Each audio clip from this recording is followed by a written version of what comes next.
साजन, भाई ये सीधे सीधे अगर वोट बैंक पॉलिटिक्स उनकी है बहुसंख्यकवाद की, 80 बनाम 20 की, तो ठीक वही संभल में आपको भी सारे दुख सब संभल में नजर आते हैं। पत्थरबाजों पर बात नहीं करेंगे आप, घरों में पत्थर कहां से आए, इतनी भीड़ 50,000 की कहां से अचानक चली आई?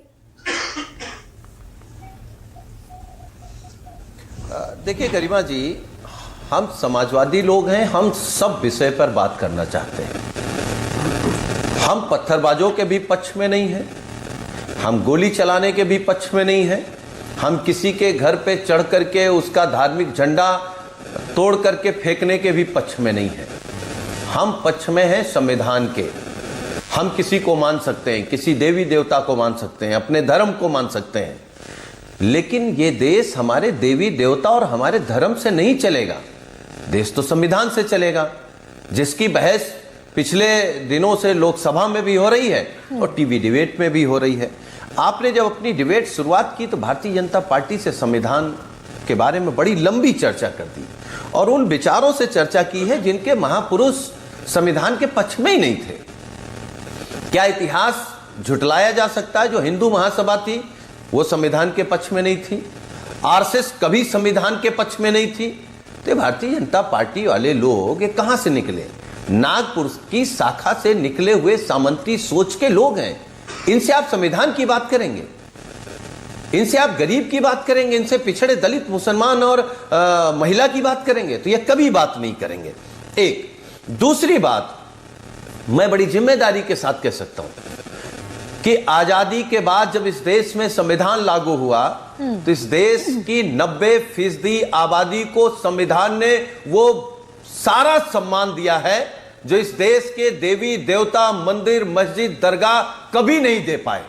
कभी नौकरी नहीं दे पाए, कभी सम्मान नहीं दे पाए, कभी रहने का अधिकार नहीं दे पाए, बराबर पर बैठने का अधिकार नहीं दे पाए, लेकिन आपने कहा पढ़ने का अधिकार नहीं दे पाए, किसी को डिफेंड नहीं पहनने का अधिकार नहीं दे पाए। अखिलेश यादव संसद में, मैं आ रहा हूं, अखिलेश यादव संसद में संबल पर बोलते हुए बाकायदा कहते नजर आए, कहीं कोई पत्थरबाजी नहीं हुई।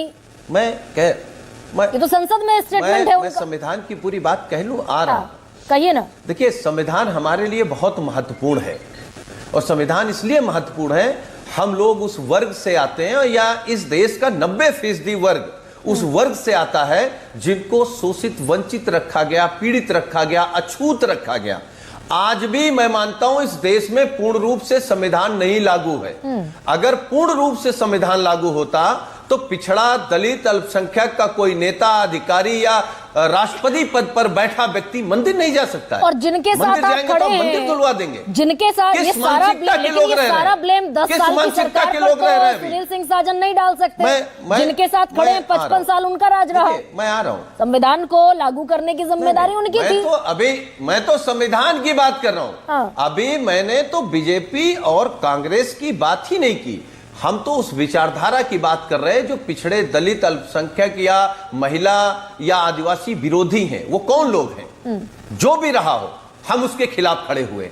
एक अभी समाजवाद की बात आई गरिमा जी। एक तरफ आप भगवान राम को भी मानते हैं और एक तरफ समाजवाद से नफरत करते हैं। भगवान राम के जीवन से निकला है समाजवाद। भगवान राम और समाजवाद एक दूसरे के पूरक हैं। समाजवाद क्या है? समाजवाद यही है ना कि पिछड़े, जो शोषित, वंचित, पीड़ित हैं, उनकी आर्थिक बराबरी, राजनीतिक बराबरी, सामाजिक बराबरी, धार्मिक बराबरी, शैक्षिक बराबरी। ये प्रेरणा कहां से मिलती है समाजवाद की? लेकिन समाजवादी हैं, संभल पर बोलेंगे, के खिलाफ थे, बहराइच पर नहीं बोलेंगे, समाज नहीं बोलेंगे। क्यों नहीं बोलेंगे? ने सारा गिनवाया क्यों नहीं बोलेंगे कि पिछले 1947 से लेकर 209 हिंदुओं की हत्या हुई, उस पर आप नहीं बोलेंगे। लेकिन अतुल